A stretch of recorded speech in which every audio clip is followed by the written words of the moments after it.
A lone girl enters an old house in the middle of the forest, and what she finds in the basement changes everything. Emily Harrison walked along the narrow trail with her heart pounding while dry leaves crackled under her feet. For 2 weeks, she couldn't get the strange words she heard her mother whisper on the phone in the middle of the night out of her head. The conversation had been brief, but Emily caught fragments that made no sense. "She's still there. We can't let anyone know.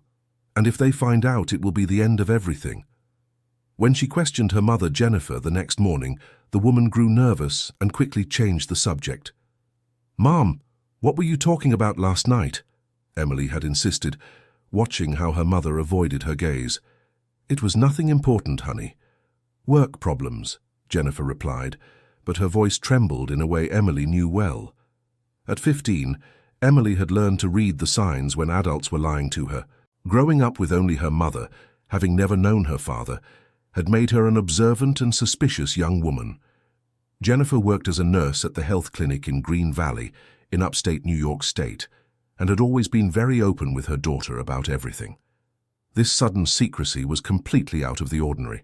In the following days, Emily noticed other strange changes in her mother's behavior. Jennifer started coming home later from work, always with vague excuses about extra shifts or emergencies. She also began receiving calls at odd hours, which she always answered in a low voice, moving away from Emily. "Are you okay, Mom? You seem worried," Emily asked one Thursday afternoon as she helped dry the dinner dishes. "I'm fine, sweetie, just a little tired." Jennifer forced a smile, but her hands trembled slightly as she put the plates away. That's when Emily decided to investigate on her own.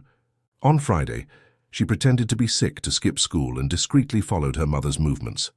Jennifer left for work at the usual time, but instead of taking the usual route to the health clinic, she took the road leading to the rural area. Emily waited a few minutes and then followed on her bicycle, keeping enough distance not to be seen. Jennifer drove for almost 20 minutes before stopping near the start of a trail in the woods. Her daughter watched from afar as her mother grabbed a bag from the back seat of the car and disappeared into the forest. Dear listener, if you're enjoying the story, please take a moment to like and especially subscribe to the channel. It really helps us who are just starting out. Now continuing. Emily hid her bike among the trees and began to follow the trail on foot. The path was steep and full of loose stones, clearly little used. Low branches scratched her arms, but she continued, determined to find out what her mother was hiding. After walking for 15 minutes, Emily spotted a structure through the trees. It was a 2-story wooden house with old architecture, but it was well maintained. Climbing plants covered part of the walls, giving the structure a mysterious air. The house was clearly inhabited. There were clothes hanging on a side clothesline and smoke coming from the chimney. Emily crouched behind a thick tree and watched. Her mother climbed the steps of the wooden porch and knocked on the door following a specific pattern. 3 quick knocks, pause, 2 slow knocks. Someone opened the door immediately, as if expecting her. "Jennifer, thank goodness you came," said a female voice Emily didn't recognize. "She's a bit agitated today." "How did she sleep last night?" asked Jennifer, entering the house. "Better. The medicine you brought last week helped a lot," replied the other woman before closing the door. Emily was in shock. Her mother was clearly caring for someone in secret. But why? Why hide this? She moved closer to the house, trying to hear something through the windows, but the voices were too low. She decided to walk around the building to see if she could find an open window or some way to peek inside. At the back of the house, she found a small basement window slightly ajar. Emily crouched down and peered through the opening. What she saw took her breath away. In the basement, partially lit by a dim lamp, there was an elderly woman sitting in a rocking chair. The lady had grey hair tied in a low bun and wore a simple floral dress. She rocked gently in the chair, holding something in her hands that Emily couldn't quite make out. But what truly shocked Emily was the woman's face. Even in the poor lighting, she was absolutely certain she had seen that person before. She couldn't remember where or when, but there was something terribly familiar about those features. The elderly woman suddenly lifted her head, as if she had sensed she was being watched. Her eyes met Emily's through the small window. For a moment that seemed to last forever, the two stared at each other in complete silence. "Jennifer," the elderly woman called out softly but firmly. "There's someone outside." Emily heard hurried footsteps coming from inside the house. Her instinct was to run, but something in the old woman's expression kept her frozen. There was recognition in those eyes, not just surprise. "Who's there?" Jennifer's voice echoed from inside the house, filled with panic. Emily knew she had only seconds to decide what to do. She could run away and pretend nothing had happened, or she could face the situation and finally discover what her mother was hiding. Curiosity and the need for answers spoke louder than fear. She stood up slowly and walked to the front door of the house. With her heart pounding erratically, she climbed the wooden steps and knocked on the door using the same pattern she had seen her mother use. 3 quick knocks, a pause, 2 slow knocks. The door opened slowly, revealing a woman of about 50, with short brown hair and an expression of pure terror. Behind her, Jennifer appeared, her face white with fright. "Emily!" Jennifer shouted. "What are you doing here?" "I could ask you the same thing, Mom," Emily replied, trying to keep her voice steady despite her nervousness. "Who is the woman in the basement?" The 2 women exchanged glances, clearly panicked. The stranger was the first to speak. "Does she know about Margaret?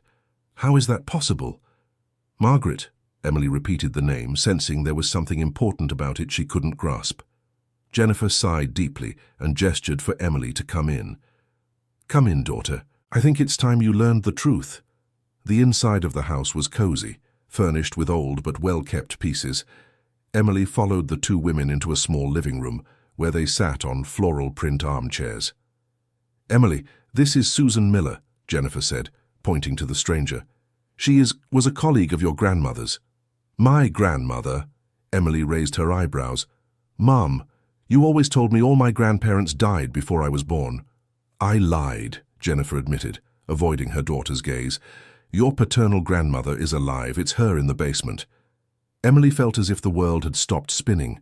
For 15 years, she had grown up believing she had no family besides her mother.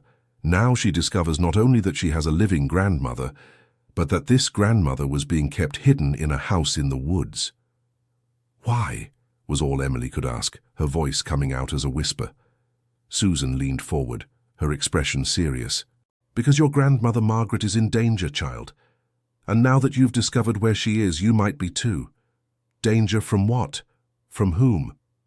Emily stood up from the armchair, feeling a mix of anger and confusion. Why has no one ever told me any of this? Jennifer stood up too and tried to touch her daughter's arm, but Emily pulled away. "To protect you," Jennifer said with tear-filled eyes. "Everything I've ever done was to protect you." "Protect me from what, Mom?" Emily raised her voice. "I deserve to know the truth." It was then that a faint voice reached them from the stairs leading to the basement. "Jennifer, bring the girl here. It's time for her to know who she really is." Emily felt a shiver run down her spine. The voice was soft, but carried an authority that could not be ignored. Jennifer and Susan exchanged nervous glances. "Margaret, are you sure?" Susan called back. "If she finds out everything—" "She's already involved now," replied the voice from the basement. "We can't hide it from her anymore." Emily began walking toward the stairs, but Jennifer grabbed her arm. "Wait, honey. Before you go down, I need to tell you some things. About your father, about why your grandmother is hidden, about why our life has always been so simple." "Simple?" Emily laughed humorlessly. "You call it simple to grow up without a father, without family, without knowing anything about my origins?" "Your father didn't abandon you," Jennifer said quickly. "He left to protect us. And your grandmother is here for the same reasons." Emily stopped trying to pull her arm free from her mother's grip. Finally, some answers were about to come. "Protect us from whom, Mom? What are you running from?" Jennifer looked at Susan, who nodded gravely. "From people who want to use your family to get something that belongs to you. Something very valuable that your grandfather left behind before he left." "My grandfather? But you said he had passed away before I was born." "Your paternal grandfather disappeared 17 years ago," Susan interjected. "No one knows if he's alive or not. But before he vanished, he hid something very important. And there are people who believe your grandmother knows where it is." Emily freed her arm from her mother and headed for the stairs. "No more secrets. I'm going to talk to my grandmother now." "Emily, wait." Jennifer tried to follow her daughter, but Susan held her back. "Let her go, Jennifer. Margaret is right. She needs to know everything now." Emily slowly descended the wooden steps. The basement was larger than it had seemed from the window. Besides the armchair where the elderly woman was rocking, there was a simple bed, an old wardrobe, and several boxes stacked in the corners. The woman whom Emily now knew was her grandmother, Margaret, looked up when she reached the bottom of the stairs. Up close, Emily could see the woman's features better. She had deep brown eyes, just like her own, and a gentle smile despite all the tension of the situation. "You've grown so much," Margaret said softly. "The last time I saw you, you were only 3 years old." "You know me." Emily approached slowly. "I'm sure I've seen you before." "Of course you have. I took care of you during your first years, while your mother worked. You used to call me Grandma Margaret." Vague memories began to surface in Emily's mind, fragmented images of a gentle lady who made cornbread, who sang lullabies, and who always smelled of lavender. "I remember," Emily whispered, sitting in a small chair near the armchair. "Why did you leave?" "I didn't leave, dear. They forced me into hiding." Margaret reached out and touched Emily's face gently. "And now you're here, which means our situation has become more complicated." "Situation?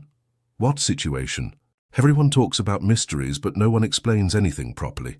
Margaret sighed and leaned forward in the armchair. "Your grandfather Robert worked for a mining company here in the region. He discovered something he shouldn't have, and it cost our family dearly." "What did he discover?" "That the company was illegally extracting precious stones from the environmental reserve and selling them without declaring it to the government. Your grandfather was the head accountant and noticed the irregularities in the books." Emily felt a lump in her throat. She was finally beginning to understand why her family had been living in hiding. "What happened when he found out?" "He tried to report it, but discovered that several important people in town were involved. The mayor, the local police chief, even the district attorney. When he realized he wouldn't be able to get justice through normal channels, he gathered all the evidence and hid it." "Hid it where?" Margaret looked directly into Emily's eyes. "That's what everyone wants to know, dear, including the people who threaten us to this day." Emily began to understand the magnitude of the situation her family was involved in. "Is that why my father left? Is that why you're in hiding? Your father left to try and find enough evidence against these people. He thought it would be safer if he stayed away from you. And I'm in hiding because, after he left, they started pressuring me to reveal where your grandfather hid the evidence." "They who?" "The people involved in the scheme. They know Robert told me something before he disappeared, and they know if that evidence surfaces, a lot of important people will go to jail." Emily felt as if she was discovering she belonged to a completely different family than she had imagined. Instead of being an ordinary small-town girl, she was the heir to a dangerous secret that could bring down powerful people. "And me, what do they want with me?" "So far, nothing. Jennifer managed to keep you out of all this, but now that you know where I am, they might try to use you to pressure me." Emily stood up from the chair, feeling a determination growing inside her. "Grandma Margaret, I want to help. I want to find that evidence my grandfather hid." "No, dear." Margaret shook her head vigorously. "It's too dangerous. These people have no scruples. They've already tried to kidnap me twice. But if we find the evidence, you won't have to hide anymore, right? My father can come home." Margaret was silent for a long moment, considering her granddaughter's words. "Theoretically, yes, but Robert hid it so well that even I don't know where it is. He must have left clues. Let's look together." "Emily, you don't understand the danger." "No, Grandma," Emily interrupted. "You're the one who doesn't understand. I grew up without a father, without family, without knowing who I really am. Now that I finally know the truth, I want to do something to fix this." Footsteps on the stairs interrupted the conversation. Jennifer and Susan came down together, with worried expressions. "Margaret, we need to leave here," Susan said urgently. "I saw an unfamiliar car on the road. They might have followed Jennifer." Margaret rose quickly from the armchair, showing surprising agility for her age. "Jennifer, how could you have been so careless? If they find out where I am—" "I was careful, Margaret. I'm sure no one followed me," Jennifer protested. "Mom, I was the one who followed you," Emily admitted. "Maybe someone saw me." Panic took over the faces of the three women. "We need to split up," Susan said quickly. "Margaret, you come with me through the back. Jennifer, you go out the front with Emily." "No," Emily said firmly. "I'm staying with my grandmother." "Emily, this isn't a game." Jennifer tried to be authoritative, but her voice trembled with fear. "I know it's not a game, Mum, but I'm already involved, and I won't leave my grandmother alone again." The sound of engines approaching on the trail made them all freeze. "Too late," Susan whispered. "They're here." Margaret took Emily's hand firmly. "Listen carefully, dear. There's a secret passage behind the cabinet. It leads straight to a cave on the hillside. Your mother and Susan are going out the front to distract them. We'll go through the passageway." "Mom, come with us," Emily pleaded. "I can't, honey. If they see me running away, they'll know you were here. I need to pretend I came alone for a normal visit." Jennifer hugged Emily quickly. "I love you. Take care of your grandmother." "Jennifer, if they ask about Emily, say she got sick at school and went back home," Margaret instructed. "Susan, you say you didn't see anything strange." Susan nodded and began pushing the heavy cabinet, revealing a narrow opening in the stone wall. "Go quickly. This passage leads to the spring of the creek. From there you can reach the road by the fisherman's trail." Emily hesitated for a moment, looking at her mother. Jennifer forced a reassuring smile. "Go, honey. I'll be fine. We'll meet at home later." Margaret pulled Emily by the hand, and they entered the narrow passage. Susan pushed the cabinet back into its original position, hiding the opening. The passage was dark and damp, lit only by the small flashlight Margaret carried. Emily followed her grandmother in silence, hearing the echoes of distant voices coming from the house. "Grandma, who are these people chasing us?" "The leader is a man named Richard Bennett. He was a partner in the mining company and now owns several businesses in the region, very rich, very influential. And he knows that grandfather knew where the evidence is." "He suspects. Your grandfather told me a few things before he disappeared, but they were clues that were hard to understand." They walked for another 10 minutes until they reached a natural opening in the rock. The cave was wide and bright, illuminated by holes in the ceiling that let sunlight through. "We can stop here to rest a bit," Margaret said, sitting on a smooth stone. "And I can tell you more about the clues your grandfather left." Emily sat next to her grandmother, still processing everything she had discovered in just a few hours. "Grandma Margaret, do you really not know where the evidence is?" "Not exactly, but I know it has to do with 3 specific places that were important to your grandfather." "What places?" "His old workshop where he fixed clocks as a hobby, our house in Green Valley, which was sold after he disappeared, and the church where we got married in Riverside. Do you think he hid parts of the evidence in each of those places?" "It's possible. Robert always liked puzzles and riddles. He said if anything ever happened to him, I would know where to look." Emily felt a spark of hope. "So we can go to those places, we can look for the clues. Honey, all those places are being watched, especially our old house. Richard bought the property and had every inch turned upside down." "But the workshop? The church?" "The workshop was demolished 2 years ago to build a parking lot. And the church, well, maybe it's still possible." Emily stood up excitedly. "Let's go then. Let's go to the church." "Emily, we can't just show up there. If someone recognizes us, well, no one will recognize me, Grandma. I was too little when you disappeared, and we can use disguises." Margaret looked at her granddaughter with a mix of admiration and worry. "You have the same stubborn determination as your grandfather, you know that. Is that a good thing or a bad thing? In his case, it's what got us into this mess. In your case, maybe it's what will get us out of it." They were silent for a few minutes, hearing only the sound of water dripping from the cave rocks. "Grandma Margaret, can I ask you something about my father?" "Of course, dear." "Do you think he's okay? That he's still alive?" Margaret sighed deeply before answering. "Your father is a very intelligent and cautious man. If anyone can survive this situation, it's him, and I'm sure he thinks of you every day." "Why has he never tried to contact me?" "Because any contact could lead those people to you. Your father prefers the pain of being apart over the possibility of you getting hurt because of him." Emily felt her eyes filling with tears for the first time since this adventure began. It's very hard to grow up not knowing if your father loves you or not. Oh dear, Margaret hugged Emily tightly. Your father loves you more than life itself. That's why he's far away. Love sometimes demands enormous sacrifices. Grandma, I want to find my father too, not just the evidence. I want our family to be together again. I want that more than anything in the world too. The sound of footsteps echoing through the passage made them both alert. Someone's coming, whispered Margaret. It could be Jennifer and Susan, or it could be... Emily stood up and instinctively positioned herself in front of her grandmother. If it's any of them, Grandma, you run. I'll hold them off as long as I can. Absolutely not, Emily. If we run together. A figure emerged from the dark passage. It was Jennifer, but she was alone and visibly shaken. Mom! Emily ran to hug her. Are you okay? Where's Susan?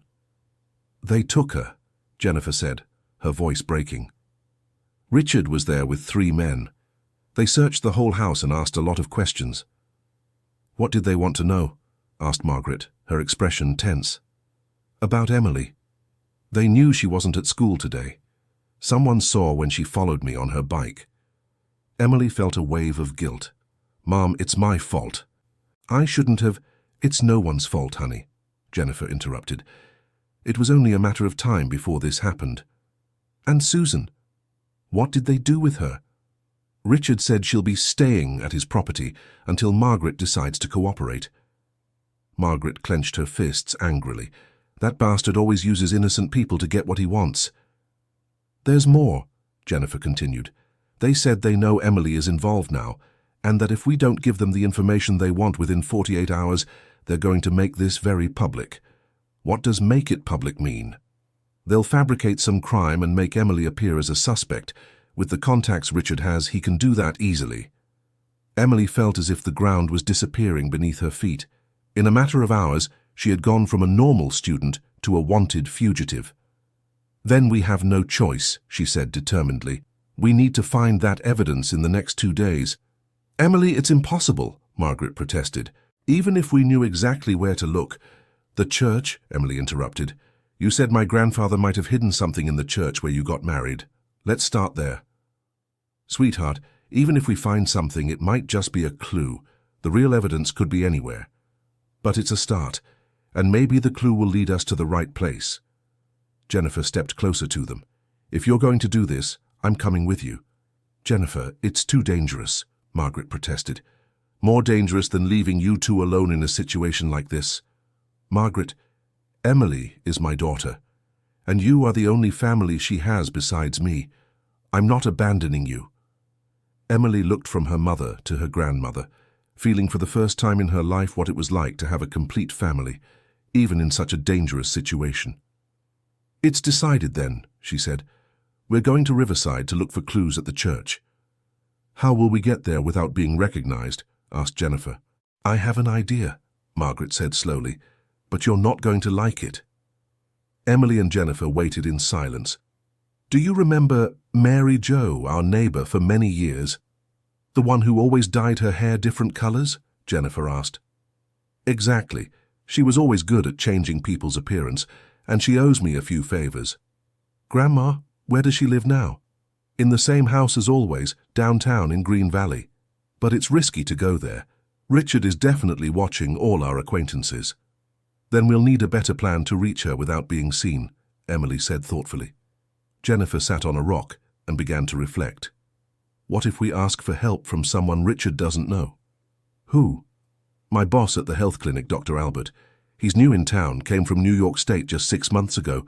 Richard would have no reason to suspect him. Margaret shook her head. It's too risky to involve more innocent people in this. Mum, Dr. Albert is a good person. If I explain the situation... No, Jennifer. The fewer people who know, the better for everyone. Emily had a sudden idea. What if we disguise ourselves? We don't need Mary Jo. We can improvise. How? My mother has access to products at the health clinic's pharmacy, things that can change our appearance temporarily. Jennifer considered the idea. Temporary hair dye, different glasses, clothes we don't normally wear. Exactly. And we can go to Riverside using public transportation. 3 unfamiliar women traveling separately. Margaret smiled for the first time since Emily had found her. Your granddaughter inherited your intelligence, Jennifer. And her stubbornness too, Jennifer replied with a tired smile. Then it's decided, Emily stood up. Let's go back to the city, disguise ourselves, and travel to Riverside early tomorrow. Wait, Margaret held Emily's arm. Are you sure about this? Once we take this step, there's no going back. Richard will know we're actively looking for the evidence. Grandma Margaret, Emily said, looking directly into the older woman's eyes. Richard already knows I'm involved. Susan is being held hostage because of it. My father has been on the run for years. We have nothing to lose by trying. We have our lives to lose, Margaret said softly. What kind of life is this? Emily asked passionately. You living in hiding, me growing up without a family, my father away from everything he loves? That's not living, it's just existing. Jennifer looked at her daughter with pride mixed with worry. When did you become so mature, daughter? When I discovered my family is worth fighting for. The 3 women fell silent for a moment, each lost in her own thoughts. Finally, Margaret stood up. All right, we'll try, but very carefully, and following every step of the plan to the letter.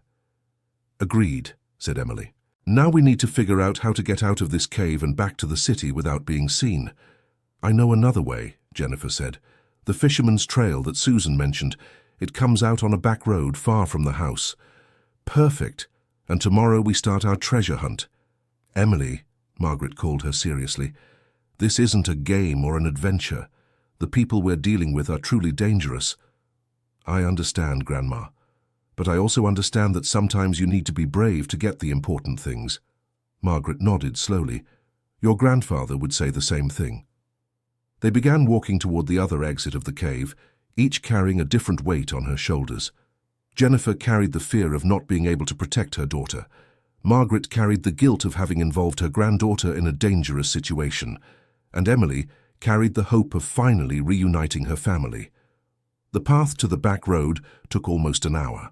They walked in silence, alert to any sound that might indicate danger. When they finally reached the road, Jennifer stopped. How are we going to get back home? If Richard is watching us, he'll know we didn't spend the afternoon at home. I have an idea, Emily said. We'll go home through the back door. I go in first and mess up my room, as if I'd spent the whole day sleeping because I was sick. When you arrive, we'll pretend that my mother came to pick me up at the health clinic and brought Grandma to examine me. Emily, your grandmother cannot show up at our house. Richard is sure to be watching. Then Grandma Margaret will stay hidden in the back bedroom. If anyone shows up, she hides in the closet. Margaret shook her head. It's too risky. Grandma, where else can you stay tonight? The house in the woods is no longer safe, and you can't stay on the street. Jennifer agreed with her daughter. Margaret, Emily is right. Our house is the last place they'd expect you to show up. And early tomorrow, before anyone suspects, we leave for Riverside. Emily finished. After discussing the plan's details, the 3 agreed it was the best they could do under the circumstances. They took a bus to the outskirts of Green Valley and walked the rest of the way, avoiding the main streets. The house where Emily and Jennifer lived was simple. 2 bedrooms, a small living room, kitchen, and bathroom. It was on a quiet street where neighbors knew each other but respected each other's privacy. Emily went in first, as agreed, and quickly messed up her bed and scattered books on the floor, simulating a sick day of rest. 10 minutes later, Jennifer arrived with Margaret through the back. We made it, Jennifer whispered as they entered the kitchen. No one saw us. Grandma Margaret, you'll sleep in my room. I'll stay on the living room sofa to keep watch. Emily, you need to sleep too. Tomorrow will be a difficult day. I'll sleep, but with one ear open. If anyone approaches the house, I'll wake you. They spent the night planning every detail of the next day's trip. Jennifer would get disguise supplies from the health clinic during her normal work hours. Emily would miss school again, but this time she'd leave a note saying she still felt sick. Margaret would stay hidden in the bedroom until it was time to leave. About the church, Margaret said during the planning, your grandfather always liked the altar's stained glass. He said the colors changed depending on the time of day you looked at it. Do you think he could have hidden something related to the stained glass? It's possible. Robert always paid close attention to details other people ignored. Then we'll examine the stained glass very closely, Emily decided. We also need to check the pew we always sat in during Mass. It was always the third from the right fourth row. Jennifer took notes of everything that could be important. And if we don't find anything there, then we'll follow the other leads. But let's focus our energy on one place at a time, Margaret answered. Emily slept little that night, waking at every noise from the street. Her mind was racing, imagining all the possibilities of what could happen the next day. The next morning, Jennifer left for work at the normal time, but returned 2 hours later with a discreet bag. I got everything, she said, showing the bag's contents. Temporary hair dye, neutral prescription glasses, and even some different clothes I borrowed from Nurse Carla. Emily examined the items. There was red dye for her, blonde for Jennifer, and dark brown for Margaret. The glasses were styles very different from what they normally wore. Perfect, Mum. Let's get ready. The disguise process took 2 hours. Emily, who had always had light brown hair, became unrecognizable with red strands and thick-framed glasses. Jennifer changed completely with blonde hair and reading glasses. Margaret, even though elderly, managed a very different appearance with darker hair and more modern clothes. No one will recognize us, said Emily, admiring the work in the mirror. I hope you're right, Jennifer replied nervously. Dear listener, if you're enjoying the story, please take a moment to like and especially subscribe to the channel. It helps us a lot as we're just starting out. Now, continuing. They left the house at different times, as planned. Emily was the first, taking a bus to the Portland bus station. Jennifer left 15 minutes later, taking the same route. Margaret waited another half hour before leaving through the back of the house and taking a different route. The trip to Riverside took almost 2 hours. The three met discreetly at the city's bus terminal and walked separately to the Sacred Heart Church, where Margaret and Robert had been married 32 years before. The church was old and beautiful, with preserved colonial architecture. The stained glass window behind the altar was truly striking, with intricate designs in blue and gold that created different patterns as the light changed. Emily entered first, pretending to be a tourist interested in the architecture. The church was practically empty, with only an elderly lady praying in the front pews and a priest arranging some things at the altar. Jennifer entered a few minutes later and went to the opposite side of the church, observing discreetly while lighting some candles. Margaret was the last to enter and walked directly to the pew she had mentioned, third from the right, fourth row. She knelt as if to pray, but was actually examining every inch of the pew for anything unusual. Emily approached the stained glass, pretending to admire the artistic details. Up close, she could see there were small imperfections in the glass, probably natural flaws in the material. But as she examined it more carefully, she noticed some of the imperfections seemed to form very tiny letters. She looked around to make sure no one was paying attention and moved even closer. There really were letters etched into the glass, so small they could only be seen from very close up and with the right light. Carefully, Emily began to decipher the letters. There were 3 different sequences: SL7, MD19, and TF3. "Excuse me," a voice behind her made her jump. It was the priest. "Oh, sorry, Father, I was admiring the beauty of the stained glass. Is it very old?" "Yes, it's over 100 years old. It's one of the oldest pieces in the church." "Are you from Riverside?" "No, I'm a tourist. I'm doing a school project on colonial architecture." The priest smiled kindly. "It's good to see young people interested in our history. If you'd like, I can tell you more about the church." Emily glanced discreetly to where her grandmother was. Margaret had finished examining the pew and gave a small nod. "Thank you very much, Father, but I need to go now. Perhaps I'll come back another day." "You're always welcome. God's house is always open." Emily left the church and walked to the agreed meeting point, a small plaza 2 blocks away. Jennifer arrived a few minutes later, followed by Margaret. "Did you find anything?" Jennifer asked anxiously. "Yes," Emily said excitedly. "There are letters etched in the stained glass. SL7, MD19, and TF3. And I found this in the pew." Margaret showed a small yellowed piece of paper that had been stuck underneath the seat. "It was so well hidden it took me 15 minutes to find." Jennifer took the paper and read it aloud. Where our love story began, look for the initials of our first meeting. The three fell silent, trying to decipher the meaning. Grandma Margaret, where was your first meeting with Grandpa? At Lewis's ice cream parlor here in Riverside. He had gone to fix the clock at the ice cream parlor, and I worked in a shop next door. SL7, Emily exclaimed, then quickly lowered her voice. Lewis's ice cream parlor, and the 7 must be a specific reference. But the ice cream parlor closed over 10 years ago, Margaret said dejectedly. It doesn't matter, let's go there anyway, maybe something is still left. They walked to the address where the old Lewis's ice cream parlor used to be. The building now housed a small pharmacy, but the original structure had been preserved. I remember there was a special table where we always sat, Margaret said nostalgically. It was number 7 near the window. That's why the 7, Emily said excitedly. Let's see if we can get inside and examine where that table was. Jennifer was nervous. How are we going to enter a pharmacy and keep examining the floor without looking suspicious? Simple, Emily said with a smile. We'll buy something, and while we wait, I'll pretend I dropped something near the window. The plan worked perfectly. While Jennifer bought headache medicine, Emily dropped her wallet near the area where the old table 7 used to be. As she bent down to pick it up, she discreetly examined the floor. To her surprise, there was a small metal plaque embedded in the flooring, so small and discreet it could easily go unnoticed.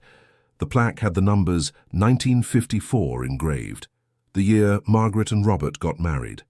Emily made a discreet signal to her grandmother, who approached pretending to help her look for something on the floor.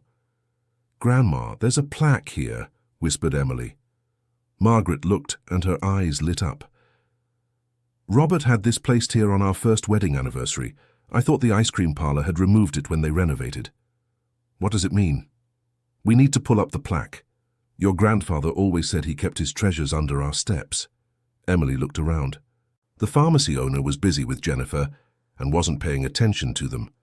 Carefully, Emily managed to loosen one edge of the small plaque. Underneath, there was a tiny cavity containing a rolled-up piece of paper.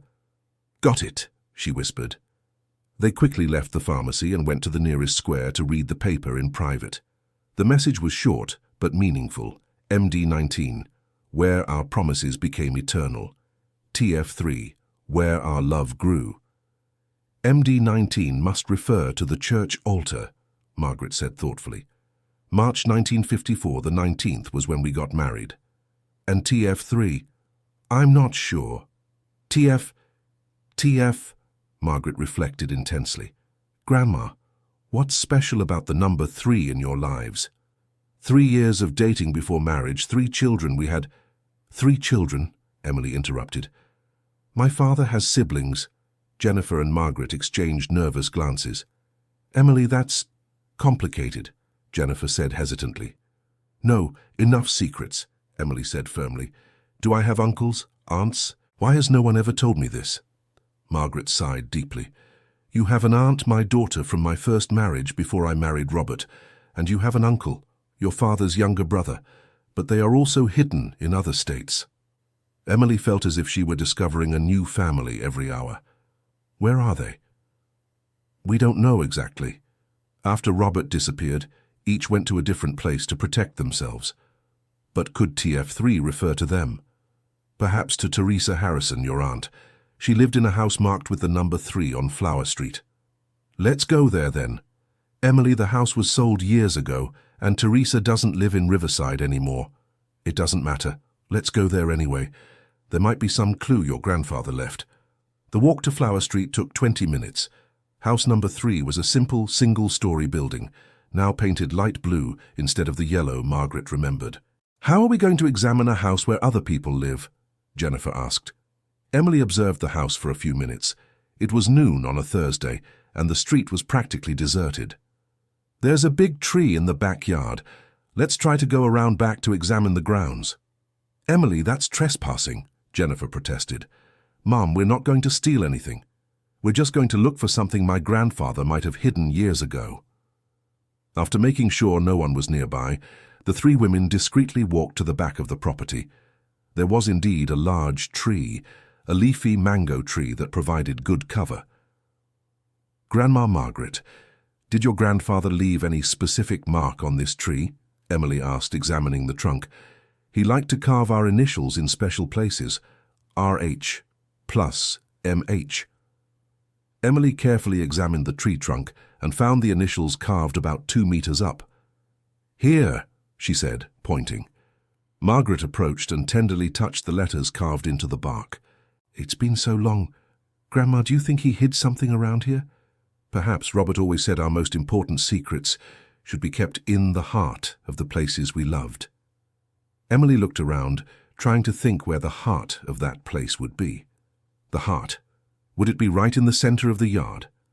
She walked to the central point of the lot and began examining the ground. There was a small mound disguised by the grass. "Here," she whispered. "There's something buried here." Jennifer and Margaret approached. There was indeed an irregularity in the soil, as if something had been buried shallowly. Emily began digging with her hands, removing dirt and grass. Just a few centimeters deep, her fingers touched something hard. "It's a box," she said excitedly, but kept her voice low. Carefully, she removed a small metal box, rusted with time, but still intact. "We need to get out of here before someone shows up," Jennifer said nervously. They discreetly left the property and quickly walked to a small nearby park, where they could open the box undisturbed. With hands trembling with emotion, Emily opened the lid of the little box. Inside were 3 items: a small key, a hand-drawn map, and an old photograph. "The photo is of our family," Margaret said with emotion in her voice. "Robert, me, your father Michael as a child, and your aunts Teresa and Matthew." Emily held the photo carefully, seeing for the first time the face of the grandfather she never knew and the aunts whose existence she had discovered just minutes before. "And the map?" she asked. Margaret examined the drawing carefully. "It looks like the layout of a building. Look here, there's an X marked in a specific room. And the key? It must open something related to the map." Emily studied the map in more detail. There were notes in the margins. "Second floor, east wall, behind the picture." "Grandma, what building is this? Do you recognize it?" "I'm not sure, but the shape reminds me of the old factory where Robert worked, but it was demolished 5 years ago." "Are you sure it was demolished? Nothing was left?" Margaret thought for a moment. "Actually, I think they kept the administration building. It was a separate, older structure." "Where is it?" "In the industrial zone of Green Valley, but it's surely being watched by Richard." Emily looked at the map more closely and noticed something important. "Look here, there's a drawing that looks like a secret or alternative entrance." There was indeed a thin line indicating what seemed to be a passage at the back of the building. "If there's a secret entrance, maybe we can get in without being detected," Emily said hopefully. "It's too dangerous," Jennifer protested. "If Richard is watching the place—" "Mum, we have less than 24 hours before the deadline Richard gave, and Susan is still a hostage. We need to take the risk." Margaret looked at her granddaughter with a determined expression. "Your grandmother is right, Jennifer. We've come too far to give up now." "But how will we get there? Go back to Green Valley when Richard might be looking for you?" Emily had an idea. "Let's wait for nightfall. At night it's harder to recognize us, even if we're seen, and we can use a different route to get to the factory." "What route?" "Through the woods. Remember, I grew up exploring the whole area." "I know trails that go around the city and come close to the industrial zone." Jennifer shook her head.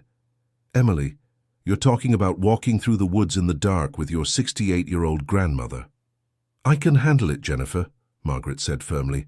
"And Emily is right. It's our best chance." They spent the rest of the afternoon planning every detail of the night operation. They bought small flashlights, water, and some snacks. Emily drew a map of the trails she knew, showing how to reach the factory while avoiding the main roads. As the sun began to set, the 3 of them headed to the Riverside bus station. The trip back to Green Valley was tense, with everyone alert for any sign they were being followed. "How will we know if our house is being watched?" Jennifer asked during the trip. "We're not going home," Emily replied. "We're going straight to the forest trail. I can get equipment at a fisherman's cabin I know near the river." "What cabin?" "It belongs to a friend from school, James. He always told me I could use it whenever I wanted for fishing. It has ropes, knives, better flashlights." When they arrived in Green Valley, it was almost 9 at night. The town was quiet, with few people on the streets. Emily led her mother and grandmother along back streets until they reached the entrance to the trail she knew. "From here on, no one will find us, unless they know exactly where to look," she said confidently. The walk through the woods in the dark was challenging. Margaret proved more resilient than Jennifer expected, but they still needed to make several stops to rest. "Grandma, are you managing?" Emily asked during one of the stops. "I'm fine, dear. Just remind me why we're doing this when my legs start to complain." "To free Susan, to find Dad, for our family to be together again," Emily recited like a mantra. "Then it's worth it," Margaret smiled. After 2 hours of careful walking, they reached the perimeter of the industrial zone. The old factory stood out against the night sky, a gloomy 3-story building with several broken windows.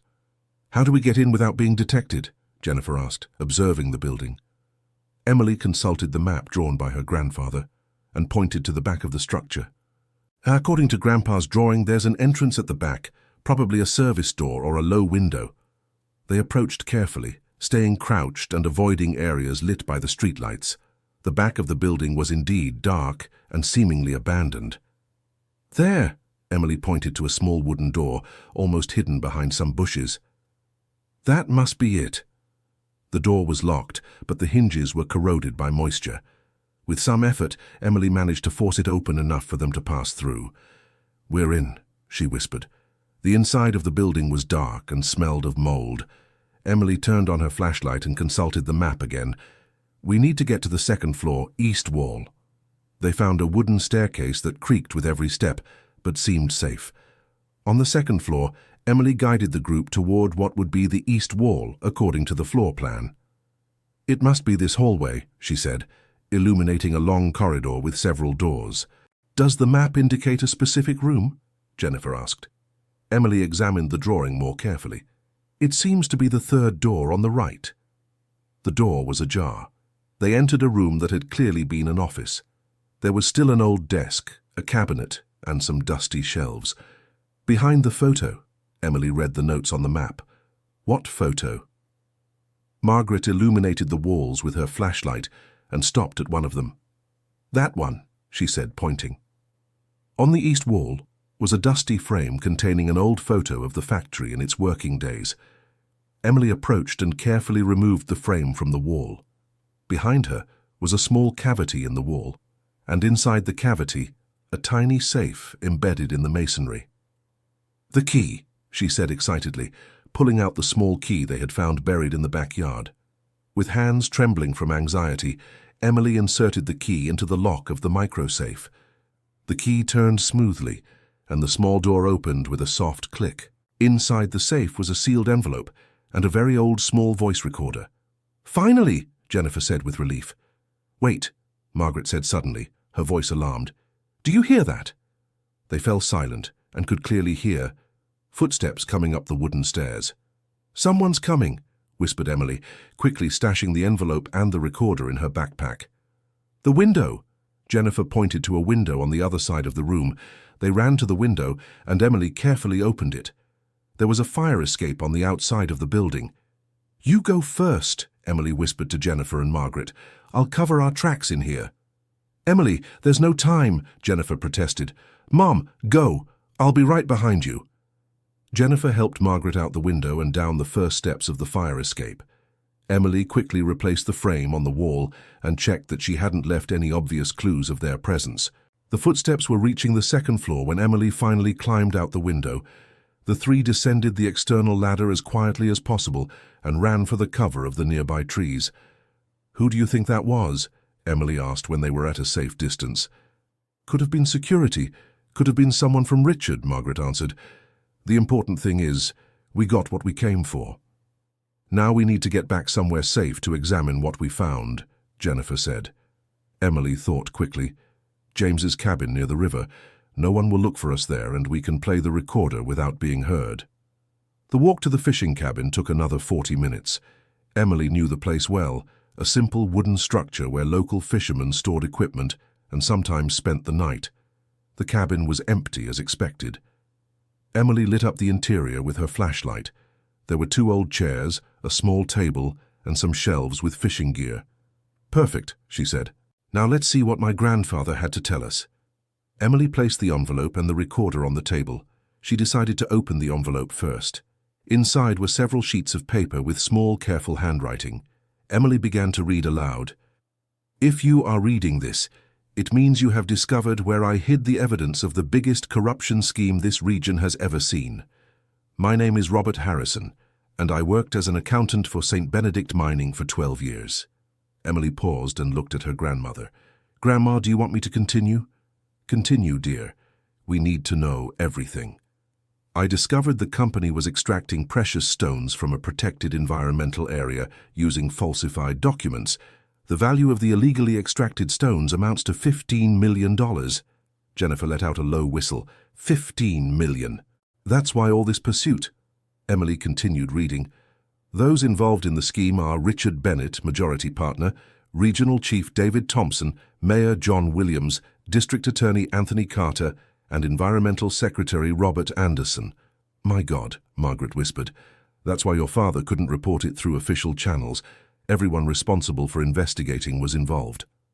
The physical evidence is hidden in 3 different locations. First location, vault of the Central Bank of Portland, account number 45.7892, password Margaret1954. Emily stopped reading and looked at the 2 women. We'll need to go to Portland tomorrow. Keep reading, dear. Second location, house of Teresa Harrison, my daughter, Philadelphia, Magnolia Street 156, under the internal staircase. That's my aunt's house, Emily said excitedly. So she lives in Philadelphia. Third location, Sacred Heart Church, Riverside, under the main altar. There is a master key with the priest. So there were more things hidden in the church, Margaret concluded. Robert divided the evidence to ensure that if one part was discovered, the others would still remain. Emily continued. If something happens to me, it is crucial that this evidence reaches federal authorities, not local ones. I trust my family to seek justice. The rest of the letter contained detailed instructions on how to access each hiding place and how to safely contact federal authorities. Now let's listen to the recorder, Emily said, picking up the old device. She pressed the play button. The voice that came from the device was deep and tired but firm. Margaret, my love, if you are hearing this, it means the worst has happened to me. I want you to know that I love you more than my own life, and our family is the most important thing I've ever had. Margaret began to cry silently, hearing her husband's voice for the first time in years. Our son Michael is safe. I sent him away with a false identity until this situation is resolved. He is with my brother Matthew in Boston. Emily felt her heart beat faster. My father is in Boston. He's alive. The recording continued. Margaret, take care of our family. And if one day our granddaughter Emily grows up and discovers this story, tell her that the grandfather she never met loves her very much and is proud of the courage I know she will have. Emily couldn't hold back her tears. Even without having met her grandfather, she felt as if he were speaking directly to her across time. The evidence I have gathered is enough to arrest everyone involved and return the money stolen from our community. Do not give up on justice. The recording ended with practical instructions on how to proceed and contact numbers for lawyers in New York State specialized in crimes against public administration. The 3 women sat in silence for several minutes, absorbing everything they had discovered. So we have a clear plan, Emily finally said. Tomorrow we go to the bank in Portland to retrieve the first part of the evidence. And then, Jennifer asked, then we go to Philadelphia to meet my Aunt Teresa and get the second part. And finally, we return to the church for the third part. Emily, that will take days. Richard won't wait that long.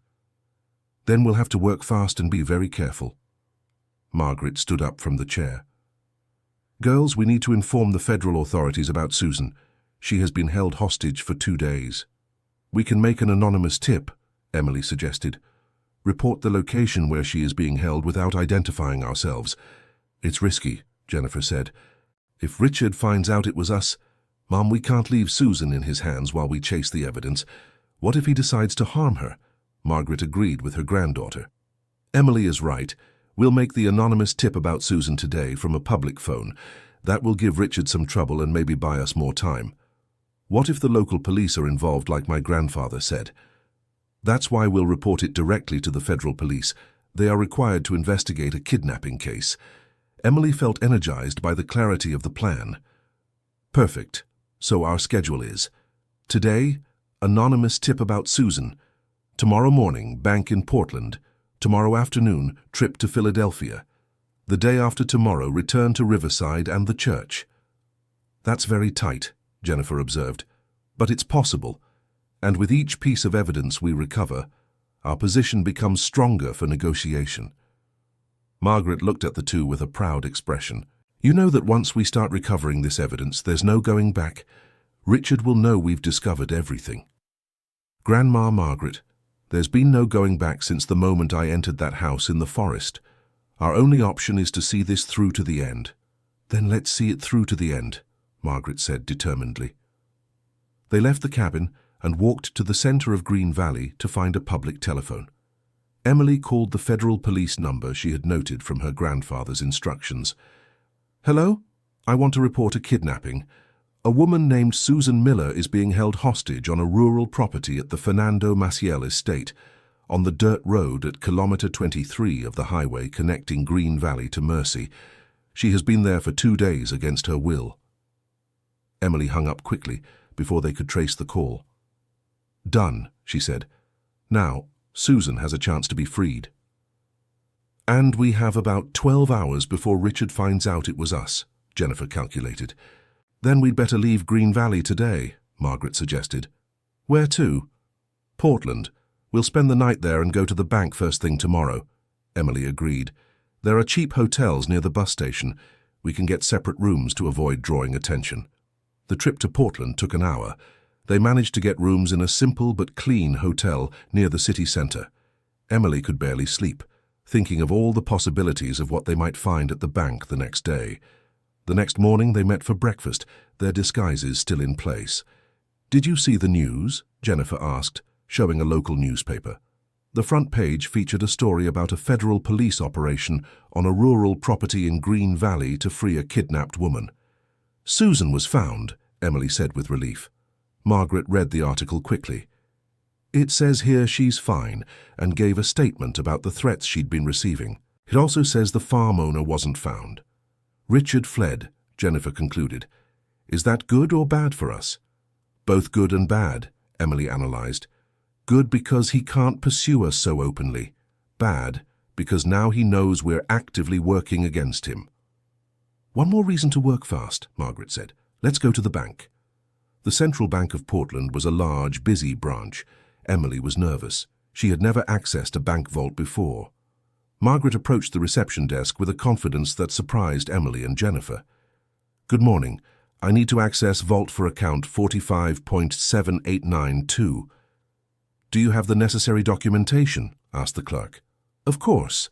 I am Margaret Harrison, the account holder. Margaret showed documentation that Emily didn't know she had, and the password, Margaret 1954. The clerk checked the system and nodded. Everything is in order. Please follow me. They followed the clerk to a private room where several numbered vaults lined the wall. Vault 789, the clerk said, opening it with a master key and typing the password. Take your time. When you're finished, just call me. Inside the vault was a thick folder containing hundreds of documents, photographs, and spreadsheets.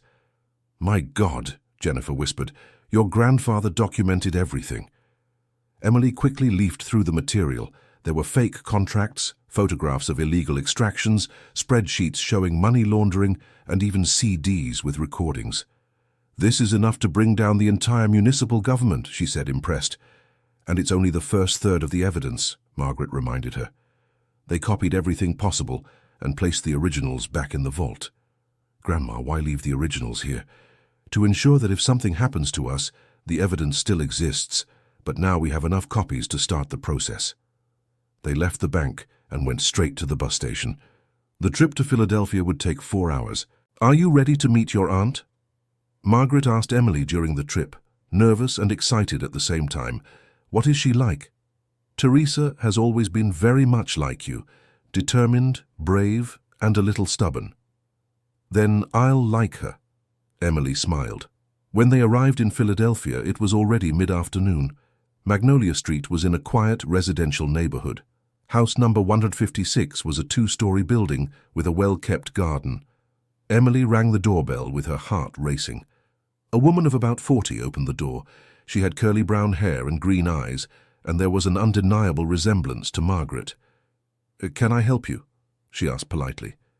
"Teresa," Margaret said softly. "It's me, Margaret. Your stepmother." Teresa's face went through several emotions in a few seconds. Surprise, joy, worry. "Margaret, my God!" She hugged the older woman tightly. "What are you doing here? It's dangerous." "Teresa, this is Emily, your niece, James's daughter." Teresa looked at Emily as if seeing a ghost. "Emily, but you were so little when— Come in quickly." The interior of the house was cozy, decorated with antique furniture and many plants. Teresa led them to the living room and locked the front door. "How did you find me?" she asked. "Following the clues Dad left," Emily replied. "We found the letters and the recorder." "So you know about the evidence hidden here?" "We do. And we recovered the first part in Portland this morning." Teresa turned pale.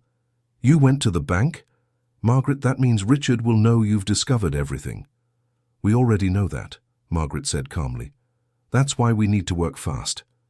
"And we need your help to recover the second part of the evidence," Emily added.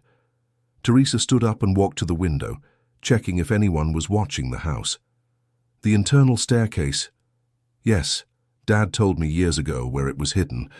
But girls, you have no idea of the danger you're in." "Aunt Teresa," Emily said firmly, "I grew up my whole life without a father, without family, without knowing the truth. Now that I know, I won't give up on seeking justice." Teresa looked at her niece with admiration mixed with worry. "You're just like Dad, stubborn to the end. So will you help us?" "Of course I will. You are my family." Teresa took them to the house's internal staircase and showed them how to remove one of the wooden steps. Underneath was a secret compartment containing another folder with documents. "Dad was a very meticulous man," she said, handing the folder to Emily. Every detail was planned. Emily opened the folder and found more evidence. Correspondence between those involved in the scheme, receipts for illegal payments, and even photographs of secret meetings. "With this and what we found in Portland, we already have enough material to prosecute everyone," she said excitedly. "But we're still missing the third part," Margaret reminded. "And that might be the most important." "Why?" "Because according to your grandfather's instructions, the third part contains the proof of money laundering. It's what will allow us to trace where all the stolen money went." Teresa sat down heavily in an armchair.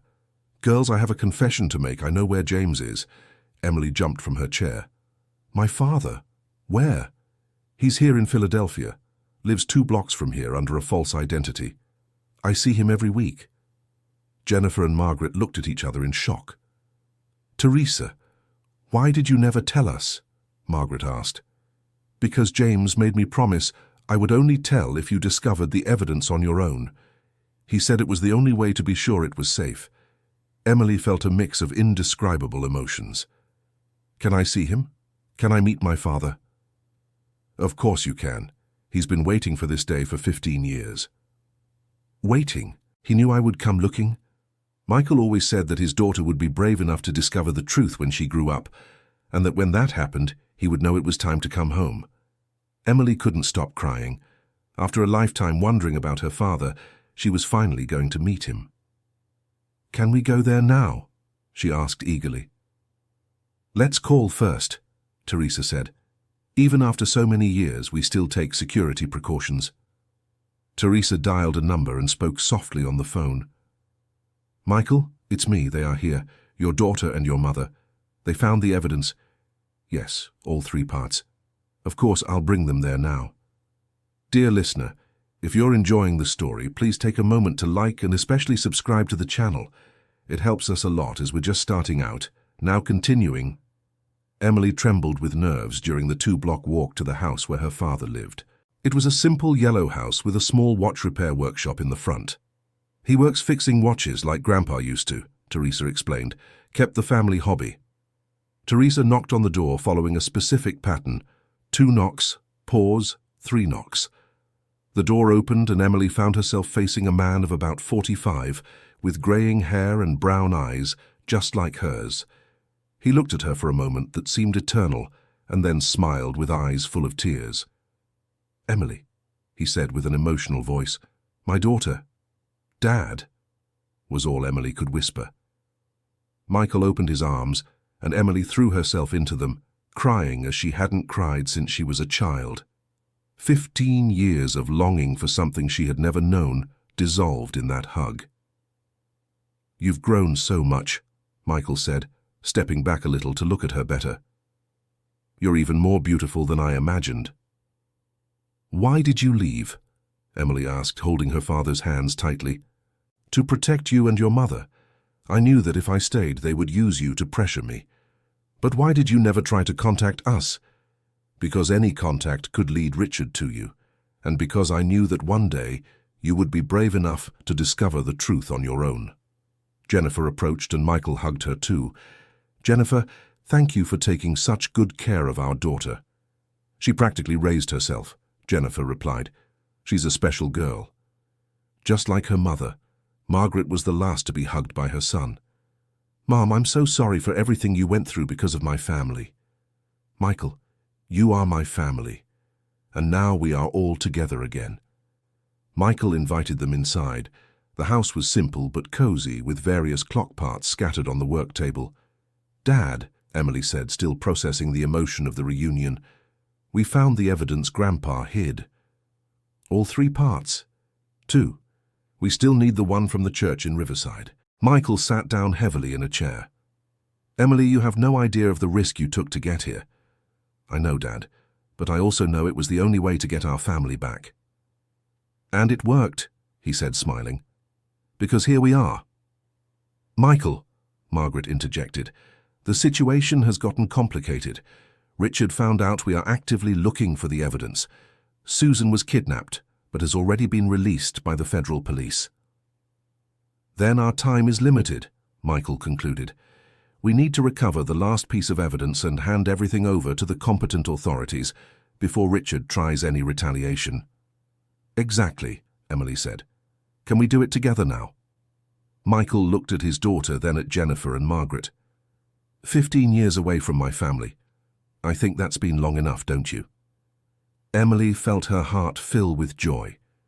"So you're coming with us to Riverside?" "I am. But first, let me show you something." Michael stood up and went to a cabinet at the back of the house. He returned carrying a folder even larger than the other 2 they had found. "What is this?" Jennifer asked. "During these 15 years, I wasn't idle. I kept investigating Richard and his associates. I gathered evidence of dozens of other illegal schemes they're involved in." Emily quickly examined the contents of the folder. There were documents about money laundering, tax evasion, fraud in public tenders. "Dad, with this we can put them away for life." "Exactly. And with the evidence Dad hid, we can prove this scheme has been going on for over 20 years. "So we have everything we need?" Margaret asked. "Almost everything. The 3rd part of Dad's evidence contains information about where the money is hidden overseas. It's what will allow us to recover the resources stolen from the community." Emily stood up determinedly. "Then let's go get the final piece of the puzzle." "When?" Michael asked. "Now. We don't have any more time to wait." Teresa, who had been quiet throughout the conversation, finally spoke. "I'm going with you." "Teresa, it's dangerous," Michael protested. "Brother, this family spent 15 years apart because of these men's crimes. I'm not going to sit out when we finally have a chance to bring them to justice." Emily looked at all the faces around her. Her mother, Jennifer, her grandmother, Margaret, her father, Michael, and her aunt, Teresa. For the first time in her life, she felt what it was like to have a complete family. "Then we're all in agreement. Let's go to Riverside to get the last piece of evidence, and then hand everything over to the authorities." "How will we all travel together without drawing attention?" Jennifer asked. "In 2 cars, Michael suggested. "I have a car here, and we can rent another. We travel separately but follow the same route. And when we get to Riverside, we go straight to the church. If we're all together, we have a better chance of accessing the altar without problems." They spent the rest of the afternoon planning every detail of the operation. Michael had false but valid documents, so he could rent a car without issue. The plan was to travel through the night and arrive in Riverside early in the morning. "One thing worries me," Teresa said during the planning. "What if Richard guesses we're going to the church?" "It's a risk we have to take," Emily answered. "But according to Grandpa's instructions, the priest has a special key that opens the compartment under the altar. Richard doesn't know that." "And if the priest doesn't want to cooperate?" Jennifer asked. "We'll show him the evidence we already have," Michael said. "Any honest person will want to help when they learn the scale of the corruption we're fighting." At 8 in the evening, they left Teresa's house in 2 cars. Michael drove the first with Emily and Margaret. Jennifer and Teresa were in the second. During the trip, Emily finally had the chance to talk at length with her father. "Dad, was it very hard being away from the family all these years?" "It was the hardest thing I've ever done in my life, daughter. Every day I thought about you, wondering how you were growing up, if you were doing well in school, if you were happy. I always wondered if you loved me or if you had abandoned me." Michael pulled the car over onto the shoulder for a moment and looked at Emily with tear-filled eyes. "Emily, you are what I love most in this world. Everything I did was to protect you. If I had stayed, Richard could have used you to blackmail me. I understand now, Dad, and I don't hold any grudges. I promise I will never be apart from you again, no matter what happens. Not even if it's dangerous. We'll face the dangers together. A family should stay united." Margaret, who was in the back seat, leaned forward. "Michael, you know it might still be dangerous even after we hand over the evidence?" "Why?" "Richard has many influential contacts. Even if he's arrested, he could still try to get revenge on the family." Emily reflected on this. "So maybe we'll have to move somewhere else after all this is over." "Where to?" "I don't know. But as long as we're together, anywhere will do." The journey continued in contemplative silence. Everyone knew the next few hours would be decisive for the family's future. They arrived in Riverside at 4 in the morning. The town was completely silent, with only a few streetlights illuminating the empty roads. "The church only opens at 6 for the morning mass," Michael reminded them. "We have 2 hours to wait. Where can we stay without drawing attention?" "There's a 24-hour diner near the bus station," Emily suggested. "We can stay there having coffee and planning the final details." They settled into the diner, which was practically empty except for a few truckers and night shift workers. "How are we going to approach the priest?" Jennifer asked. "With complete honesty," Michael decided. "We'll explain the whole situation and show that we're trying to do the right thing. And if he doesn't believe us? We have enough evidence to convince anyone of good faith."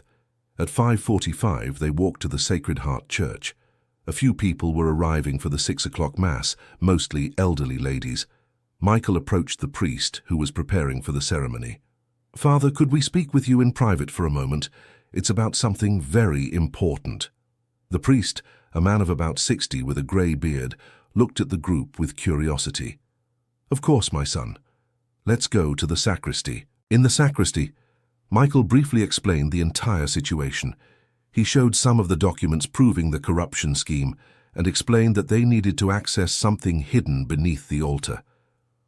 "My God," said the priest after hearing everything. "I knew there was something strange about how certain public works were approved in the region." "So you'll help us?" Emily asked hopefully. "Of course. If you're trying to expose corruption, it's a service to the whole community." The priest led them to the church altar. The Mass hadn't started yet, so they had a few minutes of privacy. "According to the instructions my father left, there's a secret compartment under the main altar," Michael explained, "and you should have a special key." The priest thought for a moment. "When I took over this parish 5 years ago, my predecessor gave me some old keys. He said one of them was for special emergencies, but never explained properly. He went to fetch a ring of old keys from a drawer in the sacristy. It must be one of these." Emily examined the keys. One of them was engraved RH 1954, her grandfather's initials, and the wedding year. "This is it," she said excitedly. The priest led them to the base of the altar. Carefully, they found a small opening disguised in the marble. The key fit perfectly. Inside the compartment was a small but sturdy safe. "Can you open it?" asked the priest. Emily tried the same password they had used at the bank, Margaret 1954. The safe opened with a soft click. Inside was the most important folder of all, hundreds of pages detailing how the stolen money was transferred to bank accounts in Switzerland, the Cayman Islands and other tax havens. "With this we can recover every last dollar that was stolen," said Michael, moved. "And more," Emily added, flipping through the documents. "There's information about dozens of other politicians and businessmen involved in similar schemes in various cities in the region." The priest looked over Emily's shoulder at the documents. "This is much bigger than I imagined. You're dealing with a corruption network that affects thousands of people." "That's why it's so important it reaches the right authorities," Margaret said. "What are you going to do now?"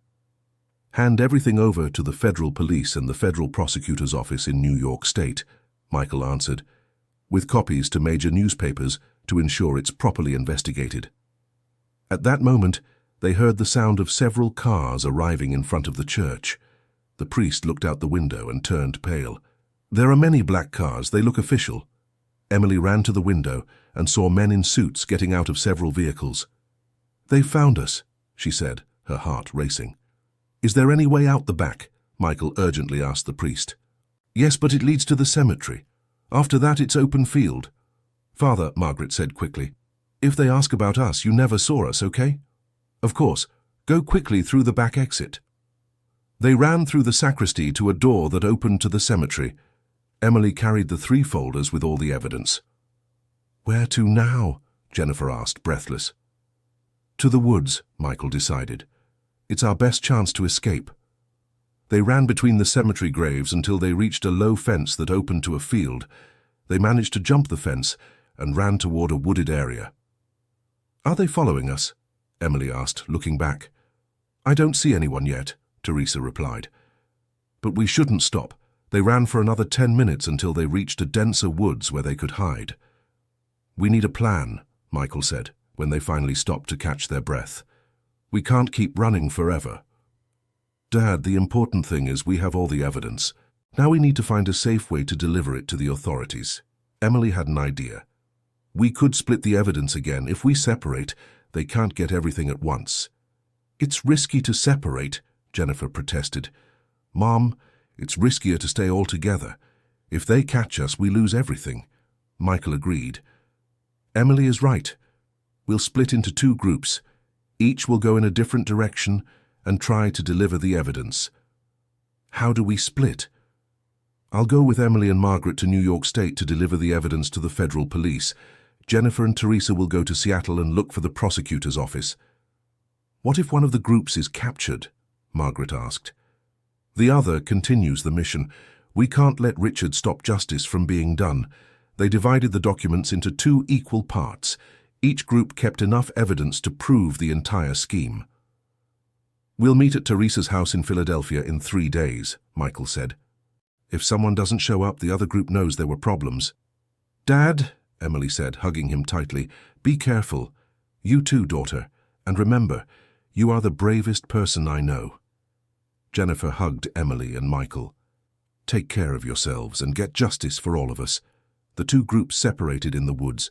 Emily, Michael, and Margaret headed toward the road leading to New York State. Jennifer and Teresa went in the opposite direction toward Seattle.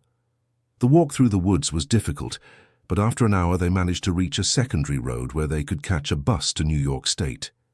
"Dad," Emily said during the trip, "do you think we'll make it?" "Emily, regardless of what happens now, we've already made it. We discovered the truth, reunited our family, and gathered enough evidence to get justice. What if Richard tries to get revenge even if he's arrested? Then we'll face it together. A united family can overcome any difficulty." When they arrived in New York State, they went directly to the federal police building.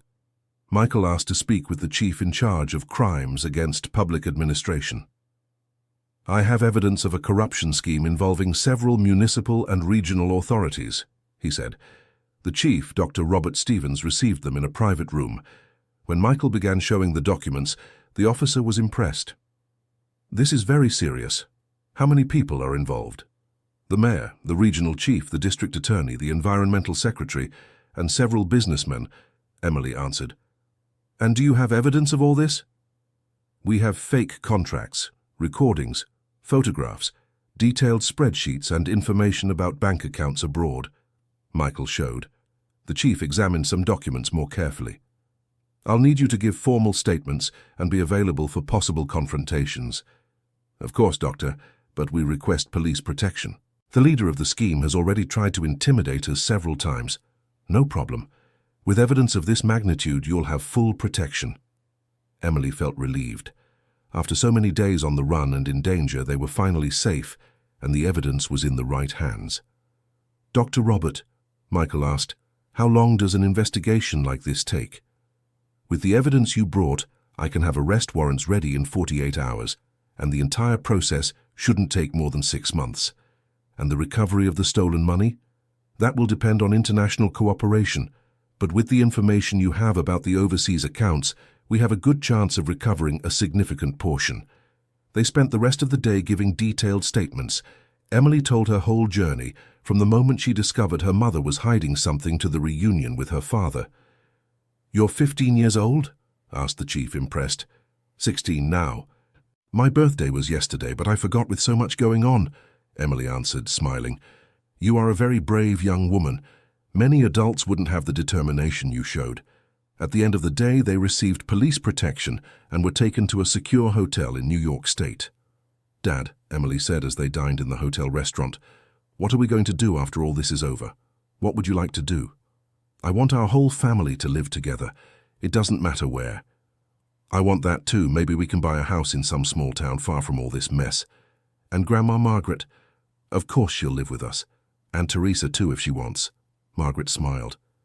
It would be a dream to have my family together again. The next day they received news that Jennifer and Teresa had successfully delivered their evidence to the federal prosecutor's office in Seattle. They were also under police protection. We did it, Emily said excitedly when she learned the two were safe. In the afternoon, Dr. Robert came to the hotel with important news. We arrested Richard Bennett and 2 of his associates this morning. The arrest warrants were issued based on the evidence you brought. And the others? Michael asked. The mayor turned himself in when he learned we had the evidence. The regional chief tried to flee but was arrested at the border with Canada. We're still looking for the district attorney and the environmental secretary. Emily felt as if an enormous weight had been lifted from her shoulders. Doctor, does this mean we're safe now? You'll still need to testify at the trials, but the immediate danger has passed. Richard and his associates can no longer threaten you. How long until the trials? Probably about 8 months, but you can resume your normal lives with protection only when necessary. That night, Emily called Jennifer. Mom, we can come home. Honey, it's so good to hear your voice. Is everything all right with you? Everything is perfect. Richard was arrested and we're not in danger anymore. And now, what are we going to do? Emily looked at Michael and Margaret, who smiled at her. Now, we're going to be a real family. 3 days later, they all met at Teresa's house in Philadelphia. Emily could finally hug her mother again without fear of separation. Mom, I missed you so much, she said. Me too, honey, but you were so brave. I'm proud. Aunt Teresa, Emily said, do you want to come live with us? Of course I do. I've been away from the family for far too long. Michael looked at everyone around him, his daughter Emily, his mother Margaret, Jennifer, and Teresa. Do you know what moves me the most about all of this? He said. What? Emily asked. It's not just that we achieved justice or that we recovered the stolen money. It's that a family that was separated for 15 years has reunited and become even stronger. And it all started with a curious girl who wouldn't accept the adults' lies, Margaret added, looking at Emily with pride. Emily smiled. Grandma Margaret, if I hadn't followed Mom that day, maybe we would never have discovered the truth. Sometimes curiosity and stubbornness are very important qualities, Jennifer said. Especially when used to do good, Michael finished. They spent the following days planning what their new life together would be like. They decided to buy a big house in a small town where they could live in peace, but always ready to testify in the trials when necessary. Emily, Michael asked one morning, are you afraid of the future? No, Dad. For the first time in my life, I'm not afraid of anything, because now I know we have a family that fights together for anything. And that whatever problem comes up, we face it united, Margaret added. Exactly, Emily agreed. And if one day my children ask me about courage, I'll tell them the story of how a separated family reunited to achieve justice, and about how a 15-year-old girl was braver than many adults out there, Teresa said, smiling. 16, Emily corrected. I'm still not used to the new age. Everyone laughed, finally relaxed after weeks of tension and danger. 6 months later, the trial of Richard and his accomplices was concluded. They were all sentenced to long prison terms, and more than $12 million were recovered from the tax havens. The recovered money was used to improve the infrastructure of the affected towns, new health clinics, renovated schools, and social programs for families in need. Emily became a small local celebrity, known as the girl who took down the corruption mafia. Newspapers from all over the country told her story. I don't like all this fame, she said to Michael one afternoon. Why? Because I didn't do anything alone. Ooh, it was the work of the whole family. That's true, but you were the one who had the initial courage to investigate. Without that, nothing would have happened. Emily reflected on that. Dad, do you think I did the right thing? Sometimes I wonder if we couldn't have solved all of this in a less dangerous way. Daughter, corruption is always dangerous for those who fight it. But if people like us don't have the courage to face it, it will never stop. And now? Will everything go back to normal? Define normal. Michael smiled. After everything we've been through, I think our family will always be a little different from others. Different how? More united, more aware of the importance of honesty and justice, and braver to face problems. Emily smiled. Then it was all very worthwhile. Very worthwhile, Michael confirmed. 1 year after Richard's arrest, the Harrison family inaugurated a small NGO in Green Valley, dedicated to educating young people about how to identify and report corruption. Emily, now 17, became the organization's main speaker, telling her story in schools throughout the region. The most important thing, she always said at the end of her talks, isn't to be brave. It's to remember that when we do the right thing, we are never alone. There are always good people willing to help. And that sometimes, added Margaret, who always accompanied her, justice is delayed, but it always arrives. Jennifer, who had returned to work as a nurse, but now at the health clinic that was built with the money recovered from corruption, always ended her presentations with, and that a united family can overcome any difficulty, no matter how big it may seem. Michael, who had opened a watch repair shop in the new town where they lived, used to say, like the watches I fix, justice can be broken sometimes, but it can always be repaired by people who care enough to try. And Teresa, who had become a teacher at the local school, always concluded, the most important thing you can learn is that you're never too young to make a difference. Emily proved that. 2 years after the adventure that reunited the family, Emily received an offer to study law at a university in New York State with a full scholarship. Dad, I don't know if I want to be away from the family again, she said, worried. Emily, Michael replied, you're not moving away. You're preparing to defend even more families like ours. But what if I miss you? You will, Jennifer said, and we will miss you too. But now we know that distance can't separate a real family. And New York State isn't so far, Margaret added. We can visit every weekend. And you can always come back home whenever you want, Teresa finished. This will always be your home. Emily reflected on the offer. If I study law, I can help even more people going through situations like ours. Exactly, Michael said proudly. And maybe one day you'll become a district attorney or a judge and can fight corruption even more effectively. Or a human rights defense lawyer, Jennifer suggested. Or start a bigger NGO that helps families all over the country, Margaret added. Emily smiled, feeling the excitement grow inside her. Then I'll accept. I'll study law and become the best lawyer I can to defend people like us. The day Emily left for New York State, the whole family took her to the bus station. Daughter, Michael said at the moment of farewell, always remember who you are and where you came from. I remember, Dad. I'm the girl who walked into a house in the woods and discovered she had a whole family worth fighting for. And who never gave up until she reunited that family, Jennifer added, hugging her daughter. And who proved that age is no barrier to achieving justice, Margaret said, kissing her granddaughter's forehead. And who taught us that courage is contagious, Teresa finished. Before boarding the bus, Emily turned to her family one last time. Thank you for teaching me that some things are worth any risk. Our family is one of them. Take care, daughter, Michael said, and remember, you are never alone. I'll never forget, Emily replied, waving from the bus window. 5 years later, Emily graduated from law school with the top grades in her class. Her entire family attended the graduation. Dr. Emily Harrison, Michael said proudly when she received her diploma.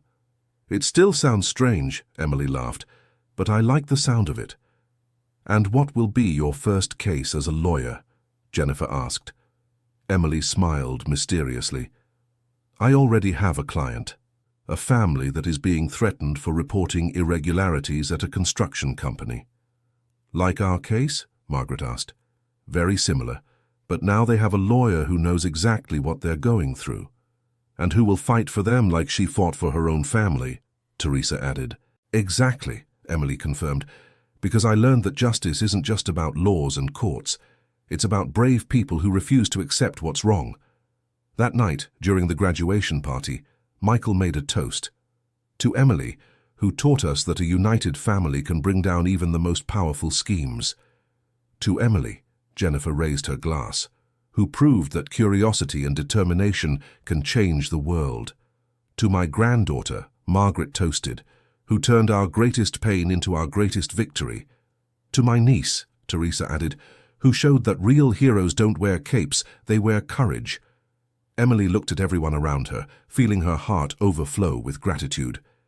And to my family, she finally said, who taught me that no matter what the problem is, there's always a solution when we face it together.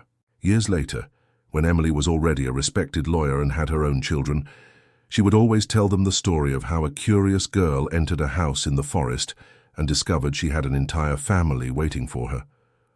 The most important thing, she always said when finishing the story, is not that we managed to defeat the bad guys, it's that we discovered a united family is the most powerful force there is. And that sometimes her children would chime in, for they already knew the story by heart. You need to be brave to get the important things.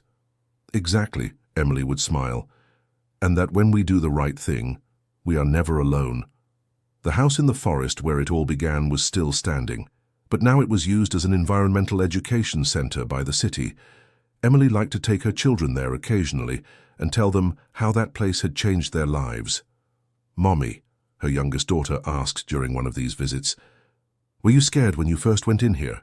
Very scared, Emily answered honestly. But I was even more curious, and sometimes curiosity is stronger than fear. And today, would you still be scared? Maybe a little, but now I know that when you do something out of love for family, courage always shows up. And if one day something like that happens to us, Emily hugged her daughter and looked at the house where it all began. If one day you need to be brave to protect our family, remember this story, and remember that no matter how difficult the problem is, there's always a solution when we face it together. We promise, Mommy. Great, because that's our family tradition. We never give up on each other, and we always fight for what's right. And so the story that began with a girl alone entering an old house in the middle of the forest turned into a family legend about courage, justice, and the power of family love. A story that would be told for generations, always reminding that sometimes the greatest adventures begin with a simple act of curiosity and courage. A story that proved that no matter how powerful the enemies are or how impossible the situation seems, when a family unites to do what's right, nothing can stop them. End of story. Now tell me, what did you think of this moving story? Do you think Emily made the right decision by investigating the family secrets? Leave your opinion in the comments with sincere words, and if you enjoyed Emily's adventure, don't forget to leave your like and subscribe to the channel so you don't miss other amazing stories like this one. Thank you so much for your company.